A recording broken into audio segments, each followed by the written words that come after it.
네, 조금 전 2부에서 더불어민주당 우원식 의원에게 여러 정치 현안에 대한 질문을 던졌습니다. 홍범도 장군 형상 이관 문제, 후쿠시마 오염수 방류 문제, 김남국 의원 징계 부결 문제 등등에 대한 입장을 물었는데요. 이번에는 국민의힘으로 가도록 하겠습니다. 장해찬 국민의힘 청년 최고위원 전화로 연결합니다. 나와 계십니까? 네, 안녕하세요. 장혜찬입니다. 김남국 의원 징계 부결부터 좀 여쭤보겠습니다. 어떻게 평가하십니까? 설마 했지만 이런 결과가 나오다니 너무 충격적인데요. 많은 국민들도 저와 비슷하게 놀랐을 것 같고요. 네. 결국 국회의 어떤 제19 감싸기 방탄 특권을 다시 한번 보여준 것이고 무엇보다 저는 그 윤리특위 소속 민주당 의원 3명의 책임이 아니라 이재명 대표의 책임이라고 생각합니다.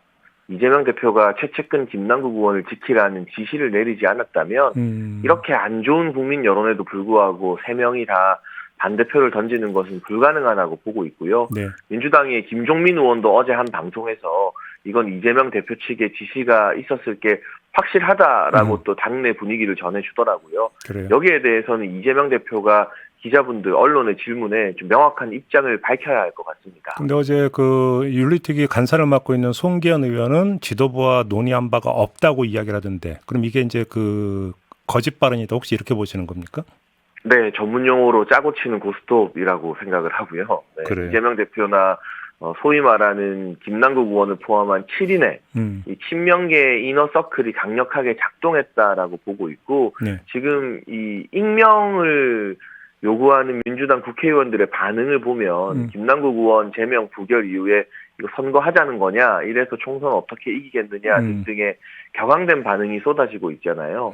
사실 무소속이 된 김남국 의원을 9달 동안 국회의원 더 시키는 게 민주당의 총선에 도움이 될 게 하나도 없는데, 딱 하나 민주당과 김남국 의원의 연결고리를 찾자면 바로 대표인 이재명의 측근이라는 것 말고는 없습니다. 알겠습니다. 그래서 저는 여기에 대해서 어떻게 생각하는지 이재명 대표가 국민들 앞에 입장을 밝혀야지, 지금 비겁하게 침묵을 지키는 것은 굉장히 비겁한 일이라고 보고 있습니다. 근데 지금 민주당 쪽에서는 김남국 의원이 그 차기 총선 불출마 선언한 걸 해서가 그 가장 주된 어떤 사유로 들고 있는데, 이건 어떻게 보십니까?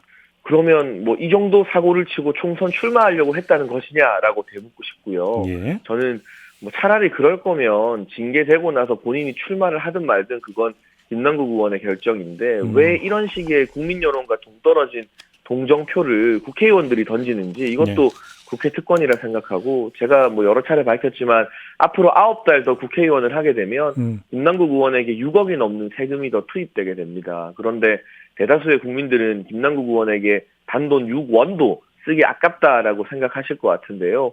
왜 국민 세금으로 코인 부자 김남국 의원 6억이나 더 세금을 줘야 되는지 납득이 안 된다는 국민 여론이 역풍의 회초리가 되어 민주당을 때릴 것 같습니다. 네, 여기서 6억이라는 게 이제 보좌진 월급 이런 것까지 다 포함해서 하시는 말씀이죠? 네, 뭐 의정 활동비라던가 차량 지원비 등등 포함입니다. 알겠습니다. 근데 이게 이제 어제 그게 그 제명 징계안이 부결이 된 거지, 징계 자체가 무산이 된 건 아니다. 그러면 수위를 낮춰서 징계를 다시 추진할 수도 있다, 이런 이야기가 나오던데, 이건 어떻게 보십니까? 그러니까 민주당에서는 30일 국회 출석 정지 징계를 다시 추진해서 의결을 하자라는 이야기도 있는 것 같은데요. 예. 사실 국회에 30일 동안 출석하지 않는 게 이 정도 사안에서 무슨 의미가 있는 징계일지 모르겠고요. 제가 조금 아프게 말씀드리자면 30일 출석 정지 받으면 김남국 의원은 편하게 국회 안 나오고 코인 거래 많이 하시겠죠. 이게 김남국 의원한테는 아무런 징계가 아닌 겁니다. 그래서 저는 뭐 이번 징계 부결의 후폭풍이야 민주당이 감당해야 되겠지만, 좀 나아가서 지금 30일 출석 징계와 그 제명 사이에 너무 간극이 크다는 지적이 좀 많이 나오고 있잖아요. 네. 김남국 의원 건과는 별개로 국회 윤리특위에서 30일 출석 정지 이상의 또 징계 이하의 다른 좀 중한 징계 수위를 만드는 제도적 개선 노력을 김남국 의원 건과는 별개로 좀 했으면 하는 바람이 있습니다. 지금 국민의힘의 권영세 의원도 코인 논란에 휩싸여 있고, 그래서 그 징계안이 올라간 걸로 제가 보도를 통해서 본 바 있는데, 이건 어떻게 처리해야 된다고 생각하십니까? 일단 민주당이 일방적으로 징계를 발의했는데요. 권영세 의원 같은 경우는 코인 거래의 총액이 4천만 원 이하라고 보도가 나왔습니다. 김남국 의원은 윤리 자문위 결과에서만 99억 정도였고요. 그리고 김남국 의원이 문제가 된 것은 소위 이름도 들어본 적 없는 잡코인들을 샀는데 하나같이 다 시세 폭등을 하게 되면서 내부자 정보를 이용한 것 아니냐라는 의혹이 불거진 게 주된 이유인데 네. 권영세 장관 같은 경우는 그러한 어떤 시세 폭등을 했다, 뭐 잡코인을 샀는데 이게 갑자기 말도 안 되게 올랐다라는 정황 등은 아직 보도가 되지 않고 있어서 99억대 4천만 원으로만 나눠봐도 이걸 동일선상으로 놓고 똑같이 징계하자고 하는 것은 민주당의 물타기가 아닌가 싶고요. 국민 여론도 그와 같은 방향에서 이건 결이 좀 다른 사안이다라고 보고 있다고 봅니다. 그러면 권영세 의원은 왜 4천만 원 들여서 코인을 왜 샀대요, 그러면? 근데 기본적으로 권영세 의원뿐만이 아니라 여야의 여러 의원들이 가상화폐나 코인 자체에 대해서 뭐 부정하거나 적대시하는 것은 아니고 이것을 좀 어떻게 받아들여야 될지 알아보는 차원에서 투자한 사례들은 꽤 있거든요. 아니 그러니까 그런 바로 차원에서, 그 때문에도 네. 저도 질문을 드린 건데 그래서 어떤 의원 같은 경우는 도대체 코인이 뭔지를 알아보기 위해서 100만 원을 넣어서 한번 거래를 해봤다. 이거는 지금 충분히 이해가 되겠어요. 왜냐하면 일단 해봐야 알 수 있으니까. 근데 4천만 원이라는 금액은 그 범위를 넘어서는 거 아닙니까?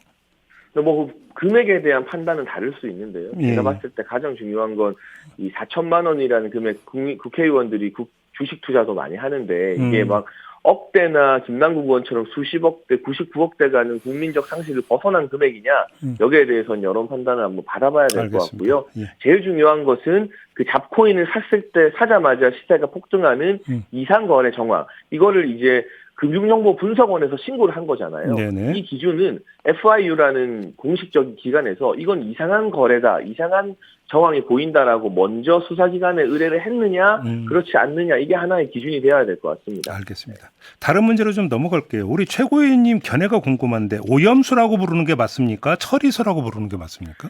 그러니까 저는 처리수라고 부르는 게 맞다고 일관되게 생각을 해왔습니다. 왜냐하면 예. 뉴욕타임스 기사나 IAEA의 보고서 등을 보면 지금 일본이 방출하겠다고 하는 것을 영어로 트리트 워터라고 대부분 다 표현하고 있지 않습니까? 네. 그러면 단순하게 직역만 해봐도 트리트 워터는 처리된 물이라는 뜻이기 때문에 이 오염 처리수라고 부르는 게 맞다고 보고 있고요. 오염수는 2011년에 후쿠시마 원전 사고가 터졌을 때 무방비 상태에서 그 당시 바다로 쏟아졌던 그 처리되지 않은 물을 오염수라고 부르는 게 과학적으로 더 정밀한 표현이라고 봅니다. 그러면 처리수라고 하는 용어에는 과학적으로 안전성이 증명됐다라고 하는 뜻이 깔려 있다고 해석을 하는 게 맞겠죠?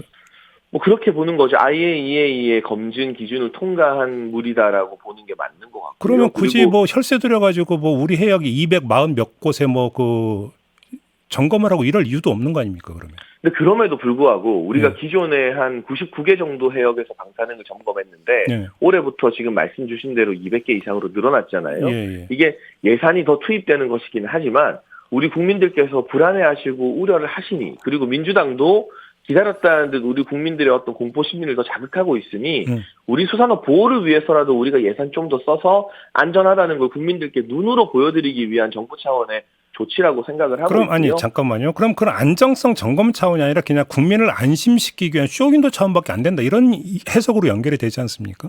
아니죠. 두 가지 의미가 다 있는 거죠. 안정성 점검도 하고 동시에 이게 안전하다면 국민들께 더 확실하게 안심을 시켜드릴 수 있는 두 가지 의미가 다 있는 것이고. 처리수라고 부른다면 안정성 그러니까 검증은 이미 끝났다고 조금 전에 말씀하신 거잖아요. 아니 그런데 이거는 IAEA에서 계획에 대해서 검증을 끝낸 것이고 이 계획에 맞게 일본이 정말 잘 지키는지에 대해서는 추가적인 검증이 계속 필요하다는 게 우리 정부와 IAEA 입장이잖아요. 그러니까 후쿠시마 현장에 IAEA가 분사무소를 차려서 계속 검증하겠다는 것이고 우리 정부도 아시겠지만 1시간에 한 번씩 결과를 공유받고 매일 화상회의를 하고 2주에 한 번씩 전문가를 파견 보내는데 지금 일단 이 계획 자체에 대해서는 검증이 어느 정도 국제사회를 통해서 끝났지만 계획을 잘 지키는지는 저희도 아주 깐깐하게 추가적으로 계속 검증을 해야죠. 하나만 더 여쭤볼게요. 지금 수산물 수입 규제하고 있는 거 있잖아요. 이거는 지금 알프스를 통해서 걸러진 물을 바다에 방류하기 때문이 아니라 원전 사고가 일어난 직후에 뭐 무방비로 마구잡이로 지금 그 오염수가 흘러간 것 때문이라는 거잖아요. 지금 정부의 설명은. 네. 맞죠? 제가 그러니까 이해한 게 맞는 거죠.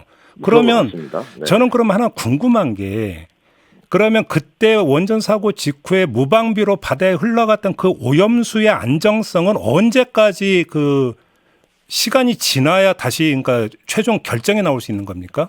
근데 저는 수산물 수입 문제는 우리 국민들의 어떤 그 우려와 여러 가지 부분을 논의했을 때 전 정부가 계속해서 금지 결정을 내린다라고 하는 입장에 변화가 없다라고 일단 알고 있고요. 이런 확실한 전제 아래에서 제가 강조하고 싶은 것도 2011년에 그 사고 직후에 터진 물이 훨씬 더 위험한 물이잖아요. 네네. 처리되지 않은 물이죠, 그것은. 예. 그런데 그때 아무 걱정 없이 지난 12년 동안 우리가 우리 바다에서 잡히는 회를 먹고 물고기를 먹고 수산물을 먹었다면 지금 2023년 이후에는 오히려 처리된 상태에서 방출량을 통제해가면서 물을 내보내는 것이기 때문에 지난 12년 동안 걱정 없이 수산물 드신 분들은 앞으로는 더 걱정할 필요가 없다라는 게 논리적으로 맞는 것 같고요. 다만 그와 별개로 후쿠시마산 수산물 수입 문제는 우리 어민들의 문제도 있고 여러 가지 사항이 걸렸기 때문에 이 오염수 자체가 국제적 통제를 받는 것과는 별개로 정부에서 주권적으로 금지하는 게 맞고 앞으로도 계속 금지할 계획으로 알고 있다 정도가 뭐 제가 확인하고 있는 그러니까 바입니다. 제가 이제 보충 질문 한 번만 드릴게요. 그러니까 지금 제가 드린 질문의 취지는 그건 충분히 알겠는데 그러니까 원전 사고 직후에 바다로 무방비로 흘러갔던 그 오염수 중에는 상당히 많은 방사성 물질이 들어있고 반감기가 상당히 오래 가는 것들이 있잖아요. 그러면 수산물 수입 규제라고는 조치는 상당 기간 동안 계속 유지돼야 되는 게 맞는 거 아니냐라는 취지의 질문이었거든요. 어떻게 받아들이십니까? 이제 그 부분에 대해서는 뭐 후쿠시마 근처 해역에 대한 방사능 수치 검사나 이런 것들도 앞으로 계속해서 이루어지면서 시간을 두고 좀 봐야 될 것 같고요. 다만 과학적으로 후쿠시마에서 방류된 물이 미국이나 캐나다 거쳐서 우리나라 해역으로 오는데 한 4, 5년 걸린다고 전문가들이 일관되게 이야기하고 있지 않습니까? 네네. 뭐 민주당에서는 뭐 4개월, 5개월이다 하는 분들도 있긴 한데 어쨌든 그 2011년 이후로 12년이 흘렀는데 그 사이에 우리나라 바다에서 기준치 이상의 방사능이 검출된 적은 없기 때문에 그 후쿠시마에서 그때 배출됐던 오염수가 후쿠시마 해역 근처에서 얼마나 위험하느냐는 별개로 우리나라 바닷가까지 왔을 때는 이미 희석이 되고 이런 것들을 다 거쳤기 때문에 뭐 위험한 방사능이 검출되지는 않았다. 안심하셔도 된다. 제가 강조하고 우리 정부가 강조하고 싶은 건 일본 바다의 안정성보다는 우리 동해는 안정하다. 그래서 우리 어민들은 피해보는 일이 없었으면 좋겠다는 것이기 때문에요. 그때 사고로 방출된 오염수도 우리나라 해역에 와서는 어떠한 위험을 일으키지 못했다는 것을 좀 분명히 말하고 싶습니다. 바로 그 점 때문에 그 결국은 수산물 수입 규제가 그 풀리는 거 아니냐는 우려도 있잖아요, 사실은. 바로 그 점 제가 때문에. 말씀드린 건 동해로 왔을 때 동해에서 뭔가 검출된 게 없다는 거지 후쿠시마 해역 근처나 이런 상황에 대해서는요. 아니요. 예. 추가적인 뭐 모니터라든가 계속적인 검증이 필요할 것 같고요. 알겠습니다.